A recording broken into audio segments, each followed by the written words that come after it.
नमस्कार, स्वागत है आपका एबीपी लाइव में। इस वक्त मेरे साथ मौजूद हैं हाथरस लोकसभा के सांसद राजवीर दिलेर साहब। पहले विधायक रहे, फिर उसके बाद सांसदी का ताज इनके सर पर सजा। इनके पिताजी के बारे में अगर बात कही जाए तो इनके पिताजी भी हाथरस लोकसभा से 5 बार के सांसद, 4 बार के विधायक रह चुके हैं। लोकसभा हाथरस में इनके पिताजी के साथ साथ अब सांसद राजवीर दिलेर का भी बड़ा रुतबा है। सांसद राजवीर दिलेर अपनी कार्यशैली को लेकर हमेशा सुर्खियों में रहते हैं, चाहे वो हाईवे पर किसी दुर्घटना की बात हो या फिर निजी गाड़ी से किसी भी मृतक के शव को पोस्टमार्टम तक पहुंचाना हो। इन सारी चीज़ों को लेकर लगातार वो सुर्खियों में बने रहते हैं। इन्हीं से जान लेते हैं आखिर 2024 के चुनावों की तैयारियां किस तरीके की है और भाजपा के द्वारा लगातार शीर्ष नेता के द्वारा इन्हें किस तरीके के दिशा निर्देश दिए गए हैं 2024 के चुनावों को लेकर। संसद जी, स्वागत है आपका एबीपी लाइव में। क्या कुछ तैयारियां हैं? देखिए, तैयारी तो हमारी पार्टी की बहुत बड़ी है। आदरणीय हमारे प्रधानमंत्री श्री नरेंद्र मोदी जी की, आदरणीय मुख्यमंत्री आदित्यनाथ योगी जी की भी। जैसे कि हम ले तो आज हम विद्युत को उठाए तो विद्युत में पहले बहुत बुरा हाल था। जल जल तारे थी। जब गांव के अंदर में जब बिजली चली जाती थी तो 8-8 और 10 दिन तक लाइट नहीं आया करती थी। ट्रांसफार्मर जब फूक जाया करते थे तो ट्रांसफार्मर के लिए दर दर भटकना पड़ता था। एक महीने 2 महीने हो जाते थे, ट्रांसफार्मर चेंज नहीं होते थे। आज भारतीय जनता पार्टी की सरकार में, आदरणीय प्रधानमंत्री श्री मोदी जी की सरकार में, आदरणीय मुख्यमंत्री योगी जी की सरकार में ट्रांसफार्मर 24 घंटे के अंदर चेंज होता है। 24 घंटे के साथ साथ जो जलदार तारें थी वो सब चेंज हो चुकी हैं। किसानों को मुफ्त बिजली मिलना शुरू हो गई है। आज किसान बड़ा अमन चैन के साथ जिंदगी गुजार रहा है और अपने उत्पादन को दूना बढ़ा करके मार्केट तक पहुंचा भी रहा है। किसान को पहले यूरिया खाद है, डीएपी है, सल्फास है, सल्फेट है, ये सब खादें नहीं मिला करती थे। आज हमारी सरकार ने बड़ी ब्लैक लिस्ट में खाद मिला करते थे। हमारी सरकार के शासनकाल में, आदरणीय प्रधानमंत्री श्री नरेंद्र मोदी जी के शासनकाल में, आदरणीय मुख्यमंत्री योगी जी के शासनकाल में खाद की कोई किल्लत नहीं है, पानी की कोई किल्लत नहीं है, बिजली निरंतर आ रही है। सभी प्रकार से सभी किसान अमन चैन और बढ़िया गुजार रहे हैं। अधिकांश का तबका मजदूर, महिला, जवान और किसान सभी राम राज्य की तरह इस दुनिया में जी रहे हैं। आज सांसद जी, आरएलडी के राष्ट्रीय अध्यक्ष यानी कि जयंत चौधरी जो है अब एनडीए का हिस्सा बन चुके हैं। जयंत चौधरी भाजपा में आ चुके हैं। तो क्या कुछ मानना है आपका? लोकसभा हाथरस मिनी छिपरौली कही जाती है, जाटों का गढ़ कहा जाता है, सादाबाद विधानसभा, खैर विधानसभा, ये सारी विधानसभा जो है जाटों का गढ़ कही जाती थी। जयंत चौधरी एनडीए में शामिल हो चुके हैं, भाजपा में आ चुके हैं। तो किस तरीके की रणनीति रहेगी जब किसानों की आवाज़ उठाने वाले भाजपा में आ गए? तो उसके बाद क्या नज़रिया रहेगा? क्या वो किसानों की आवाज़ों को उठा पाएंगे? जिस तरीके से अब वो भाजपा में आ गए हैं तो क्या रुख रहेगा? देखिए, माननीय जयंत चौधरी जी हमारी पार्टी में उन्होंने अपना आना स्वीकार किया है। हमारी पार्टी ने भी जो सीटों का डिक्लेरेशन जो मांगी थी उन्होंने वो दी भी है। लेकिन जो जयंत चौधरी के आने के बाद चौधरी बोर्ड का बढ़ाव तो होगा। बहुत बोर्ड पहले बीजेपी से जुड़ा हुई था चौधरी बोर्ड, लेकिन आज जयंत चौधरी के आने से बोर्ड का बहुत बढ़त होगी। आज मिनी छिपरौली के नाम से इंगलास को जाना जाता था। इंगलास से मैं विधायक रहा हूँ। वहाँ की जनता का बड़ा प्यार, दुलार, आशीर्वाद रहता है मेरे ऊपर। और उस सीट को मैं 75,000 से जीत के गया था, इंगलास को, मिनी छिपरौली को। वहाँ के जो चौधरी लंबरदार हैं बड़ा प्यार दुलार करते हैं। ब्राह्मण समाज का भी वोट बड़ा एकजुट होकर मुझे मिला था। और जब 75,000 से मैं विधानसभा जीता था तो मैं 86,000 से लोकसभा का भी चुनाव जीता हूँ। इंगलास की जनता का बड़ा प्यार और आशीर्वाद मेरे ऊपर रहता है। हम लेते हैं सादाबाद को, वो भी जाटों का क्षेत्र है। जाटों के क्षेत्र में मैं 65,000 से जीत के गया हूँ लोकसभा को। चौधरीयों को वहाँ भी बड़ा प्यार दुलार आशीर्वाद रहता है मेरे ऊपर और आगे भी बना रहेगा। अब कुछ और बढ़ के भी मिलेगा मुझे कि माननीय जयंत चौधरी जी के आने के बाद जो छिटका हुआ वोट जो लोकदल में जाता था वो सारा वोट एकजुट होकर के लोकदल भाजपा का वोट मिलकर के उस वोट की बहुत बढ़त होगी। सांसद जी, आपके पिताजी भी लोकसभा हाथरस से सांसद विधायक रहे हैं, तो ऐसी क्या खास बात है जो दिलेर परिवार को जो है इतना बड़ा प्यार लोकसभा हाथरस से मिलता है? क्या वो चीज़ है जिससे जनता आपकी ओर आकर्षित रहती है? चाहे आप विधायक ही ले लें, चाहे आप सांसद ही ले लें, तो मतलब हर बार जनता का प्यार आप ही के परिवार को मिलता है। तो ऐसी क्या खास बात है? जनता का किस तरीके का वो जुड़ाव है? क्या वो चीज़ें हैं जिससे जनता आपसे सीधे जुड़ती है? क्या वो वजह है? देखिए, मेरे पिताजी एक साधारण एक होटल में नौकरी किया करते थे और 1967 में आकर के वो जनसंघ से पहला चुनाव लड़े थे। जब पहला चुनाव जब लड़े थे तो वो जनसंघ के चुनाव जीतने लड़ने के बाद वो पहले चुनाव जीते थे और निरंतर वो 5 बार विधायक रहे, 4 बार सांसद भी रहे। उन्होंने अपनी पार्टी को कभी छोड़ा नहीं। हमारा शालीनता से चलना, सबका सम्मान करना, प्यार से बोलना, ये हमारी शालीनता रही है। बाकी जनता का जो प्यार है वो हमारे ऊपर क्यों इतना बढ़त बनाया हुआ है, अब वो तो जनता जो स्वयं जानती है।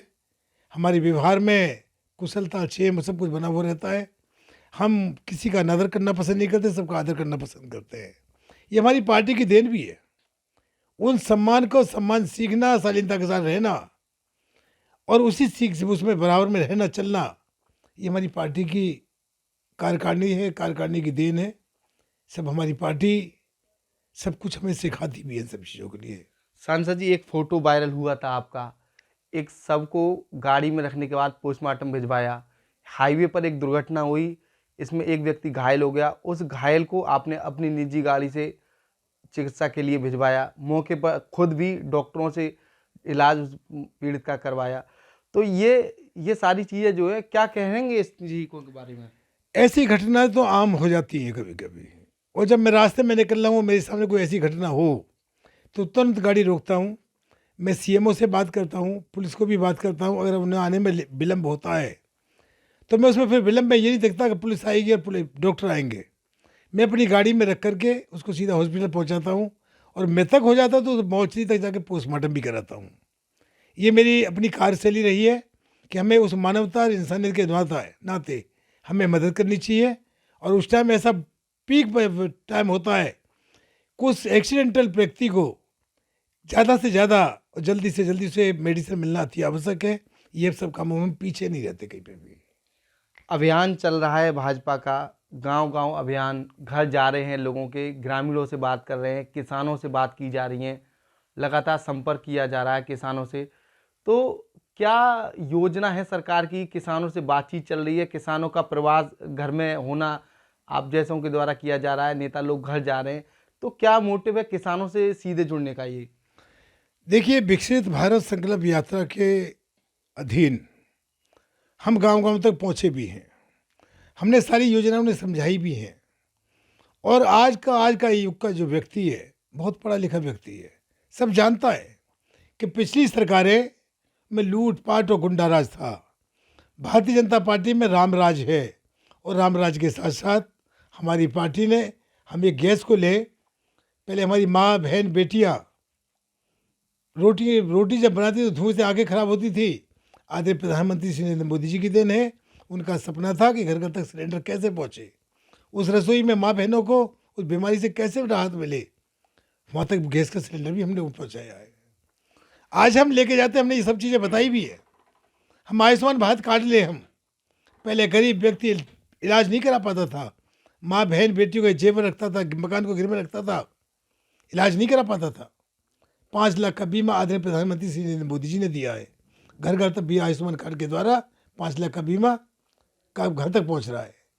हमारी सरकार ने, आदरणीय प्रधानमंत्री श्री नरेंद्र मोदी जी ने हर घर नल और नल से जल की योजना चलाई है, जो गांव गांव तक पहुंच भी रही है। उस योजना के अंतर्गत स्वच्छ साफ जल, मेरे क्षेत्र में सादाबाद में 40 गांव हैं खारे पानी के, 20 गांव सिकंदराबाद में हैं और 15 गांव सादा हाथरस में हैं। यहाँ खारा पानी मिलता है, लोग बड़े गांव के बाहर से पानी लेके आते थे। मैंने एक क्वेश्चन भी उठाया था और क्वेश्चन में जल से नल, नल से जल मिल जो की योजना है गांव गांव तक पहुंच रही है। स्वच्छ साफ जल मिल रहा है। आदि बीमारियां, हमारी अधिकांश बीमारियां पानी से होती है। सांसद जी, एक बात बताइए, लंबे समय से राम मंदिर का जो सपना था अब पूरा हो चुका है। 2024 के चुनावों में राम मंदिर बन के तैयार हो चुका है। भाजपा का ये सबसे बड़ा मुद्दा था। अब राम मंदिर तैयार हो चुका है, तो इसका कितना लाभ जो है आपकी पार्टी यानी कि भाजपा को मिलेगा? सीधी जनता का जुड़ाव राम मंदिर से था, राम मंदिर बन गया है, तो क्या कहना चाहेंगे राम मंदिर को लेकर? देखिए, राम मंदिर का जो मुद्दा था, 500 साल से रामलला टेंट में पड़े हुए थे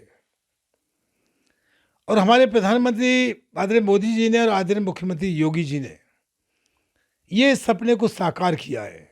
भारतीय जनता पार्टी की सरकार में जो मंदिर, जो भगवान के रामलला की मूर्ति टेंट में पड़ी हुई थी, उन्होंने भव्य मंदिर बनाया है। भव्य भव्य मंदिर बना करके रामलला का प्राण प्रतिष्ठा कराई है। उस प्राण प्रतिष्ठा के द्वारा आज पूरा देश और विदेश तक के लोग रामलला के दर्शन करने जा रहे हैं। ये मोदी और योगी जी की गारंटी है। आज उन्होंने अपने करके दिखाया है।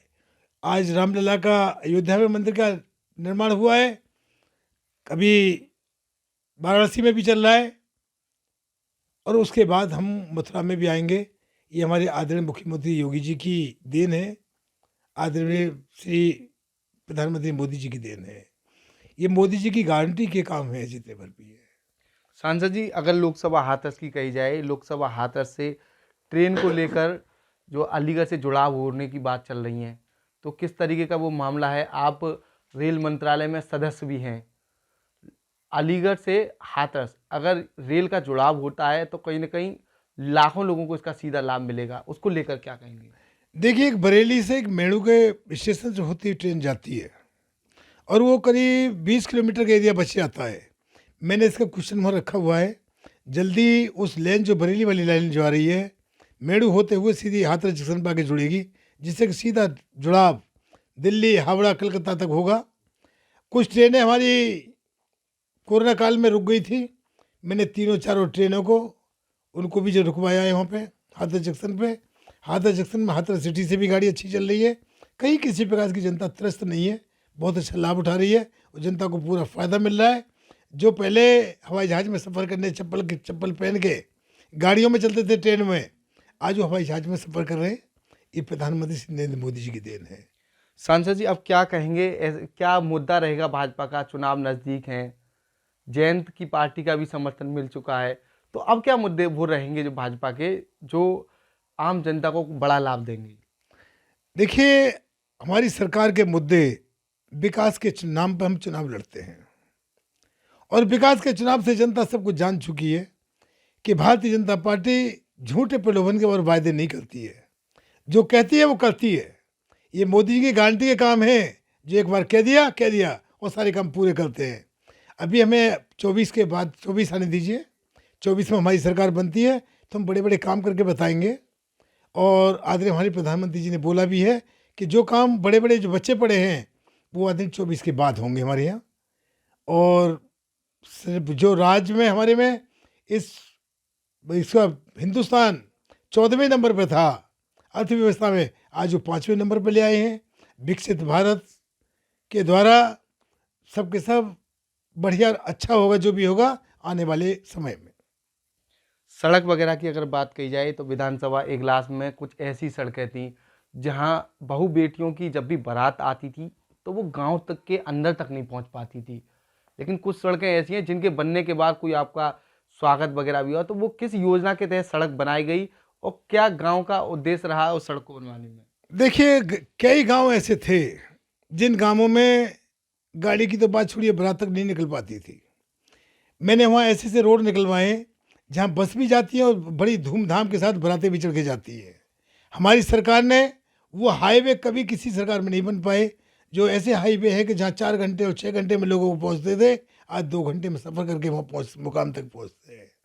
हाईवे की कोई कमी नहीं है, सड़कों की कोई कमी नहीं है, पूरा बढ़िया फसला चल रहा है और जनता भी खुश है। वो कह रही है कि मोदी जी के शासनकाल में हाईवे की तो लाइन लगी पड़ी है, कहीं से किधर को भी निकल जाइए। आप दिल्ली से लखनऊ चले जाइए, लखनऊ से बॉम्बे चले जाइए, बॉम्बे से हरिद्वार चले जाइए, कहीं भी चले जाइए, सब हाईवे का बड़ा सभी लोग आनंद उठा रहे हैं और मोदी जी और योगी जी को आज निरंतर याद कर रहे हैं।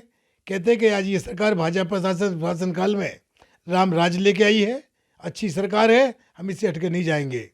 और जनता जान चुकी है, झूठे वादे करने वालों को जनता नकार भी चुकी है, वो आपके सामने भी है। मैं किसी का नाम नहीं लूँगा, किसी पार्टी का, लेकिन जनता जान चुकी है कि झूठे मक्कारों को वोट दे दे के हम परेशान हो चुके हैं। कुछ भी नहीं दे पाए ये, वो जो भी दे सकते हैं मोदी योगी दे सकते हैं, इनकी सरकार में मिल सकता है, वो है भाजपा सरकार। तो ये थे लोकसभा हाथरस के सांसद राजवीर दिलेर। उनके द्वारा 2024 के चुनावों में विकास को एक सबसे बड़ा मुद्दा बताया है। सांसद राजवीर दिलेर का साफ तौर पर कहना है 2024 के चुनावों में विकास के कारण ही जनता उनकी सरकार को वोट करेगी। 2024 के चुनाव से पहले ही सांसद राजवीर दिलेर के द्वारा तमाम तरह के विकास गिनाए हैं, साथ ही अपनी सरकार की उपलब्धियां भी उनके द्वारा गिनाई गई हैं। एबीपी लाइव से खालिद अंसारी, अलीगढ़।